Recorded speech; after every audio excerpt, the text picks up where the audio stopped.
이사야서 7장 14절 구약성경 976쪽입니다. 구약성경 976쪽 이사야서 7장 14절 말씀 한 목소리로 함께 읽겠습니다. 그러므로 주께서 친히 징조를 너희에게 주실 것이라. 보라, 처녀가 잉태하여 아들을 낳을 것이요 그의 이름을 임마누엘이라 하리라. 아멘. 마태복음입니다. 마태복음 1장 23절 말씀 읽겠습니다. 마태복음 1장 23절 말씀 한 목소리로 읽겠습니다. 보라, 처녀가 잉태하여 아들을 낳을 것이요 그의 이름은 임마누엘이라 하리라 하셨으니 이를 번역한즉 하나님이 우리와 함께 계시라 하리라. 네. 할렐루야. 우리 구약 성경에 예언하신 하나님의 말씀이 이루어진 것 또는 인용되어진 것 이렇게 해서 계속해서 지금 우리가 보고 있는데, 오늘은 우리 임마누엘 이 말씀, 처녀가 잉태하여 아들을 낳겠다, 임마누엘이라 하리라. 이 말씀 요맘때쯤 조금 더 지나면 이제 성탄절이 다가오니까 참 많이 들은 말씀이기도 합니다. 그리고 마태복음 1장에 있는 말씀이라 더더군다나 우리가 많이 읽었을 줄로 압니다. 이 임마누엘의 뜻이 뭐라고요? 하나님이 우리와 함께 계신다, 함께 하신다, 우리와 같이 계신다. 이렇게 새 성경에는, 개정 개혁 성경에는 하나님이 우리와 같이 계신다 이렇게 번역을 해놨습니다. 우리가 임마누엘 되시는 하나님, 그 이전까지는 하나님이 우리와 함께 계시는 것이 아니라 우리의 동행, 구약에서의 개념하고 신약하고의 차이점이 있다고 보면, 하나님 물론 온천지에 충만하시지만 우리를 성전 삼아서 오신 것은 아니고, 하나님의 성전이 따로 있거나 하나님의 임재가 외부에 있었다고 보면, 우리가 신약에 와서 예수님께서 그 육체로 말미암아 지성소 하나님의 임재 가운데 들어가는 그 길을 예수님의 몸으로 찢으신다. 예수님이 십자가 지신 다음에는 우리가 담대하게 지성소에 들어갈 히브리서의 그 고백처럼 그 담력을 담대히 얻었나니 이렇게 했습니다. 원래 그 지성소에는 누구만 들어가요? 대제사장만. 언제 들어가요? 1년에 한 번 대속죄일에만 들어갑니다. 그런데 이게 그게 아니고, 이제 그 성전 휘장이 위로부터 아래까지 찢어짐으로 말미암아서 이제 우리가 언제든지 어느 때든지 하나님과 함께 할 수 있다. 이것이 임마누엘의 핵심이죠. 우리가 임마누엘은 주님께서 구약 성경의 이사야를 통해서 말씀해 주신, 이제 처녀가 잉태해서 아기를 낳으니 그 얼마나 신비로운 일입니다. 물론 자연계에 보면 단성생식이라고 해서 자기 혼자 자원봉식, 암수가 한 몸에 있어가지고 혼자서 이렇게 생식을 하는 것들도 분명히 있습니다. 그런데 사람은 그렇게 될 수가 없습니다. 반드시 남자와 여자가 있고, 그 남자와 여자가 짝을 이루어서 거기에서 생명이 태어나죠. 그런데 예수님을 이 땅에 보내실 때 하나님께서는 처녀가 잉태해서 아이를 낳을 것이다 이렇게 말씀을 하셨습니다. 이게 상식에 맞는 일이에요? 아니면 이게 정말로 그렇지, 반드시 이루어질 일이지 하고 아멘 아멘 할 일입니다. 이게 사실은 이해가 안 되는 말씀이죠. 처녀가, 그래서 마리아도 돼 질문하죠. 나는 남자를 알지 못하는데 어떻게 아기를 가질 수가 있겠습니까? 내가 남자랑 관계를 한 적이 없는데 어떻게 내가 아이를 낳을 수 있겠냐? 당연한 질문이죠. 그러나 주님께서는 어떻게 해요? 성령으로 잉태하사 이 땅 가운데 오셨다라는 것을 우리가 사도신경 가운데도 믿음으로 우리가 고백을 합니다. 그것 자체도 이렇게 구절에 들어가는 그 사도신경이 말씀드려서는 우리는 뭐 하지는 않습니다만, 사도신경의 그 한 가지 한 가지가 다 사실은 초대교회 때 다 논쟁이 있었던 내용들이에요. 초대교회에 믿음이 지켜지기 위해서 사람들의 고백을 정리해 놓은 것이 사도신경이다 이렇게 생각하시면 되겠습니다. 물론 이제 좀 문제가 되는 표현들이나 몇 가지도 있기는 합니다만은, 우리가 공정년 마리아에게, 처녀 마리아에게 나셨다는 이 구절이 들어가는 것도 여러분 하나님의 그 말씀이 이루어진 그 순수성을 보존하기 위한 그런 고백의 일환이기도 합니다. 이 임마누엘을 제가 이렇게 쭉 준비하면서 보니까요, 이 임마누엘을 조금 더 이렇게 확장해서 해석하시는 분이 있더라고요. 확장해서 해석이라기보다는 원어적으로 이 임마누엘이라는 것이 하나님이 우리와 함께 계시다 정도로 끝나는 게 아니라 조금 더 이렇게 원어에서 강력하게 번역을 하면요, 하나님이 내 속에 감추어져 계신다 이렇게 번역을 할 수 있다는 거예요. 원어에 있는 표현을 가지고 조금 더 강력하게 번역을 직역을 하다 보면 하나님이 내 속에 감추어져 계신다 이렇게 볼 수 있다는 거예요. 그 말이 좀 여러 가지로 쓰일 수 있어서 조금 위험하긴 합니다만, 우리도 신이다, 우리도 하나님이다. 물론 우리도 하나님께서 우리를 신이라 하셨으니까 우리도 그 말도 일리는 있습니다만, 이게 좀 잘못 갈 수 있는 여지도 있습니다만, 그분의 그 표현을 빌자면 우리가 직역해서 하나님이 내 속에 감추어져 계신다라는 것이 왜 조금 더 이렇게 우리가 지금까지 하나님이 나와 함께 하신다 여기서 하나님이 내 안에 감추어져 계신다 이런 의미로 가면 조금 더 우리가 확장할 수 있는 것이 무엇이냐, 이거 한번 잘 들어보세요. 그냥 하나님이 나랑 함께 하신다 이 정도 수준이 아니고, 거기에서 더 나아가서 하나님이 내 안에 감춰져 있으면 어떻게 해야 돼요? 구해야 되죠. 찾아야 되죠. 두드려야 되죠. 그래야 감춰진 거를 찾을 거 아니겠어요? 그죠? 문이 닫힌 거를 열릴 거 아니겠습니까? 그래서 하나님을 향해서 천국은 침노하는 자일 것이다 주님 말씀하셨는데, 그런 예수님의 이런 쭉 말씀들을 이어가서 보면 하나님이 직역하는 거예요. 하나님이 내 속에, 우리 속에, 사람의 속에 감추어져 계시다라는 이 말씀이 하나님이 나와 함께 하신다 이 말씀에서 더 넘어서서 우리가 하나님을 향한 열심을 품고 또 하나님 앞에 우리가 진심으로 나아가는 것이 필요하다. 하나님 나랑 함께 해주시는 것뿐만이 아니라 우리가 하나님을 구하는, 하나님을 전심으로 바라는 그것이 사실은 하나님께 기쁨이 되고 하나님께서 우리에게 바라시는 바다라고 이렇게 얘기하는 부분이 있더라고요. 다까지는 아니지만 한편에서는 그것을 직역할 때 오히려 또 뜻이 명확해지는 부분이 있는 거예요. 우리가 우리 안에 하나님이 계시는 것, 여러분 성령님으로 말미암아 여러분 믿는 것과 믿지 않는 것의 차이는 심판을 이미 받은 것과 받지 않은 것의 차이죠. 여러분 심판 나중에 받으실 거예요? 아니죠? 여러분 심판 받으실 거예요? 여러분 마지막 때 우리는 이미 심판을 넘어선 사람들입니다. 요한복음은 분명하게 우리에게 선언해 주고 있죠. 심판을, 믿은 너희는 심판을 이미 지나갔다라고 말씀을 하십니다. 예수 그리스도로 말미암아서 우리가 속죄함 받은 것이 여러분 얼마나 큰 것인지, 하나님이 나와 그래서 함께 하신다는, 속죄하시고 우리를 하나님의 성전 삼아서 하나님이 함께 계실 수 있다는 것, 하나님이 함께 하신다는 것은 여러분 구약 성경의 이스라엘 백성들이 생각할 때는 도저히 이거는 용납할 수도 없고 되지도 않는 얘기예요. 왜냐하면 하나님은 성소에 계셔야죠. 하나님은 언약궤 위에 계셔야지. 하나님이 나와 함께 하신다? 있을 수가 없는 거죠. 그런데 여러분 그것이 가능하게 된 게 어떻게 가능하게 돼요? 처녀가 아기를 가지니 임마누엘이라 해라. 예수라 해라. 그는 구원자시잖아요. 여러분 그래서 우리가 이 임마누엘이라는 이 뜻 가운데 의역은 아닙니다만 이렇게 좀 온전하게 좀 부드럽게 번역할 수도 있고 좀 강하게 직역해서 번역할 수도 있는데, 우리가 이 임마누엘이라는 이 뜻을 통해서 하나님께서는 계획이 있으셨던 거죠. 여러분 창조의 동산, 에덴 동산을 생각해 보시면 하나님이 늘 함께 하셨던 것을 우리가 알 수 있습니다. 에덴 동산에서 물론 하나님은 외부에 계시지만, 인간의 외부에 계시지만 에덴 동산 자체 안에서는 언제 어느 때든지 하나님의 얼굴을, 하나님의 낯을 볼 수 있는 곳이었다는 것을 우리가 성경의 표현을 통해서 알 수가 있습니다. 왜냐하면 죄진 다음에 아담과 하와가 어떻게 했어요? 하나님의 낯을 피해서 숨었다 이렇게 성경은 기록하고 있죠.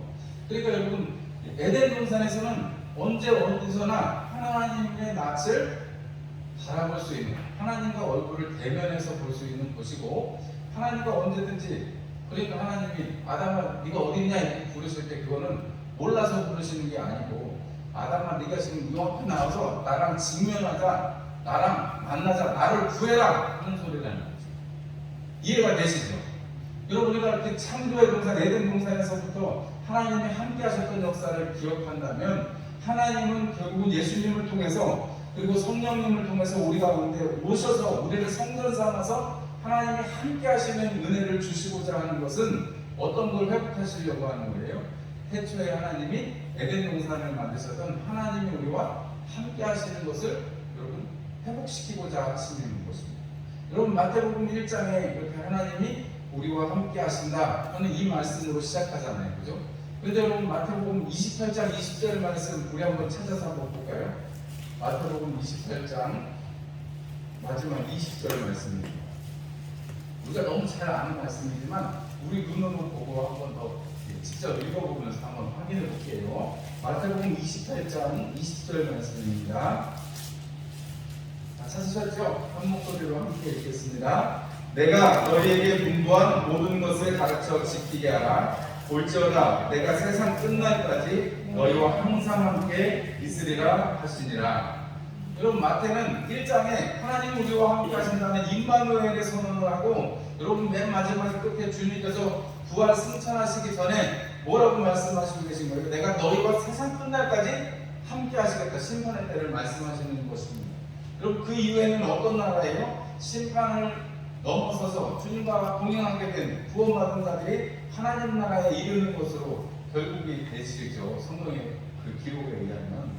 여러분 우리는 그러니까 그 날까지 적어도 우리가 호흡이 가능한 날까지 내가 이 일생을 살아가는 동안 하나님이 나와 함께 하시는 것, 내가 잠들어서 내 지가 깨 있었지 않을지라도 하나님께서 창세부터 나를 계획하시고 내게 주신 하나님의 그 구원의 계획은 주님께서 오시는 그 심판의 날 이후에 그 영원한 나라에 이르기까지 계속해서 하나님 우리와 함께 하시는 은혜가 있는 것입니다. 여러분 이것이 구약의 이사야에 선언되었을 때 여러분 사람들이 이게 무슨 말씀인가 했을 것입니다. 그러나 이 말씀을 하나님께서 주심으로 말미암아서 마태복음에 여러분 마리아가 예수님을 잉태하고 또 요셉의 보호 가운데서 그 예수님이 이 땅에 나시고 또 유년기와 또 청년의 시기를 보내고 공생애를 사시기까지 그리고 이 땅에서 공생애를 지내시면서 제자들에게 분명하게 말씀하셨죠. 요한복음에 우리가 새벽에 보고 있는데 내가 지금은 너희들과 함께 있지만 조금 있으면 내가 갈 것이고 너희가 모를 것이다. 뭐 이런 말씀들을 요한복음에 쭉 하시거든요. 여러분 그 얘기는 그러나 뭐 14장에 가면 진리의 성령이 오시면 하면서 진리의 성령을 통해서 우리가 바로 우리 안에 하나님께서 함께 하시는 예수님이 함께 하시는 것을 너희가 알게 될 것이다. 그는 생각나게 할 것이고 그는 우리로 하여금 말하게 할 것이다. 누가요? 성령님께서 그렇게 하실 것이다. 그 성령님을 통해서 우리는 성령님께서 우리 안에 계시는 것을 통해서 임마누엘을 우리는 사실은 지금 늘 경험하고 있는 것입니다. 근데 우리가 좀 컨디션이 안 좋을 때가 있죠. 우리가 좀 상태가 안 좋을 때가 있어요. 좀 뭐 시험 들었을 때도 있고 여러분 어떻게 좀 우리가 고난 가운데서 뭐 공부할 수도 있습니다. 영이. 그래서 우리가 이 사탄이 언제든지 우리에게 흔들려고 하는 거는 너 옆에 하나님 없다니 너 안에 하나님 없다라고 말할 때 여러분 그때 반드시 사단의 계획을 여러분들이 분명하게 알아채시고 하나님께서 우리를 성전 삼으셔서 하나님이 우리를 떠나가지 않으시겠다고 약속하신 그 약속의 말씀을 붙들고 임마누엘의 하나님을 붙들고 여러분 그 순간 어려운 순간들을 지나가는 것입니다. 육체가 힘들든 여러분 아니면 영적으로 고능하든 아니면 관계가 어렵든 그 어떤 것도 주님이 함께 하신다라는 것만 알면 여러분 그러면 우리는 거기를 지나갈 수 있는 것입니다. 여러분 뜨거운 불 속에 들어가야 되는 다니엘의 세 친구가 있습니다. 뜨거운 불 속에 들어가야 돼요. 왜냐하면 왕의 명령을 지키지 않았습니다. 그런데 여러분 그 다니엘의 세 친구가 그러잖아요. 하나님이 우리를 구원하지 않으실지라도 우리는 절대 그렇게 하지 않겠습니다 라고 표현하고 그리고 결국은 불 속에 던져지는데 여러분 세 사람이 아니고 네 사람이 거리는 것 같은 형상이 보이고 여러분 그 불 속에서 정말 끄름 하나 없이 세 사람이 던져지는 기사가 다니엘서에 기록이 되었습니다. 그러면 하나님이 함께 하시니까 그 불길 속에서도 하나님이 건져내시잖아요. 아멘이시죠? 여러분 그렇다면 우리가 이 코로나도 정말 우리 그렇게 큰 어려움 없이 뭐 물론 소소하고 작은 어려움도 있었습니다만 지금도 여전히 그런 과정 중에 우리가 있습니다만은 여러분 이런 모든 것들 사실 이것은 지나가는 또는 그렇게 뜨거운 불에 불과하는 것이고, 우리가 하나님 앞에 가고 또 하나님의 영광을 이루는 정말 영혼 속에서 하나님과 함께하는 것에는 여러분 아무런 영향을 미치지 못한다는 사실을 여러분들이 임마누엘이라는 이 말씀을 통해서 꼭 기억하셨으면 좋겠다 하는 것이 오늘 저녁의 결론입니다. 여러분들이 임마누엘의 신앙을 붙들고 있으면 하나님이 나와 함께 하시고 하나님이 나를 내 안에 감춰져 있는, 내 안에 정말 감춰져 있다는 표현 속에 여러분 하나님의 그 무궁무진한 하나님의 세계들을 여러분 한번 생각해 보세요. 제가 물을 너무 무서워하고 하거든요. 왜냐면 어렸을 때 이렇게 놀러 갔는데 물에 빠졌는데 제가 죽을 것 같지만 이렇게 진흙 속에 이렇게 빠지는데 저희 식구들이 저를 보면서 막 우더라고요. 장난치는 거 보고. 저는 죽을 것 같아서 물을 막 먹고 있는데 그걸 다 웃고 있는데 한번 말씀드린 것 같은 뭐 어떻게 콩콩콩 끼워가지고 이렇게 나왔는데 얼마나 배가 불렀는지 물을 얼마나 먹고 제가 한강물을 그때 엄청 수돗물 좀 많이 먹긴 했지만 근데 여러분 그때 제가 그 시간이 지나고 나서 물이 무서웠는데요. 제가 갈릴리 호숫가에서 제가 살았거든요. 3개월을 살았는데 저가 있는 남쪽은 이게 굉장히 완만해가지고 한참 지나가도 이렇게 그냥 수영할 만한 깊이지 쑥 깊어지지 않는데요. 이게 동쪽으로 가면 거기에도 이제 또 뭐 이렇게 좀 이렇게 키부츠라고 해서 이스라엘 사람들 모여서 사는 동네가 있는데요. 거기서는 그냥 이렇게 한 1m만 나가면 수심이 엄청 깊어져요. 수심이 엄청 깊어지는데 거기 동네에 놀러 갔는데 보니까요 꼬마들이 이렇게 뗏목까지 이렇게 수영을 해가지고 막 다이빙을 하더라고요. 다이빙을 하는데 얼마나 재밌게 하는지 몰라요. 근데 저는 수영도 잘 못하니까 거기까지 가는 것도 무섭고 거기서 뛰어내리려니까 그 다이빙 하니까 엄청 무섭더라고요. 그런데 한번 가가지고 그래도 수영도 대학 시간에 배웠으니까 가서 수영을 몇 년 안 가는데 열심히 해가지고 가고 거기 뗏목에 딱 올라가가지고 다이빙을 딱 해보니까요 너무너무 좋은 거, 너무너무 재밌는 거예요. 나중에 제가 홍해를 여행을 갔는데 친구들이랑 이제 거기 같이 있던 친구들이랑 홍해를 여행을 갔는데 홍해도 그렇게 다이빙을 할 수 있는 데가 있는데 탁 들어가더니 정말 끝을 모르는 바다 속에 있는데도 불구하고 거기에 뭐 열대어들도 있고 하니까요 물에서 노는 맛이 있더라고요. 여러분 근데 우리가 물을 무서워하고 물의 그 재미를 모르면 겉에서 그냥 발만나고 그냥 그러지만 여러분 정말 우리가 자유하면 여러분 수영을 할 수 있으면 여러분 우리가 그 물에서도 자유하고 재미있게 놀 수 있을 거 아니겠습니까? 여러분 뭐 굉장히 뭐 저급한 비유이긴 합니다만 하나님의 세계를 우리가 알면 알수록 여러분 하나님 더 좋아지고 하나님 더 깊이 사랑하게 된다 하잖아요. 여러분 그런 말씀 많이 들으셨죠? 왜 그러겠어요? 임마누엘 되신 주님의 그 은혜를 알게 되니까 더 하나님과 같이 있고 싶어지게 되고 그러니까 기도하게 되고 그러니까 찬송하게 되고 그러니까 주님의 은혜에 감사하면서 살게 된다는 것이죠. 그래서 이 저녁에 나오신 줄 믿습니다. 여러분 이 저녁에 나오신 은혜가 바로 임마누엘의 은혜입니다. 여러분 우리가 오늘 이 은혜를 여러분 꼭 기억하시면서 이것은 그냥 예수님이 이 땅에 오셔서 닦은 그냥 구약에서 이미 하나님께서 큰 계획을 가지고 우리에게 이사야를 통해서 말씀해 주신 것이고 예수님이 오심을 통해서 이루어지는 것이고 여러분 이제 앞으로 장차 주님이 심판하러 오셔서 그 이후에 우리를 그 영원한 나라 부르실 때 우리가 반드시 그 임마누엘에 여러분 우리가 당사자가 되는 것입니다. 여러분 돌아오는 한 주간에도 임마누엘의 기쁨을 누리실 수 있기를 주님의 이름으로 축원합니다. 기도하겠습니다. 하나님 우리 아버지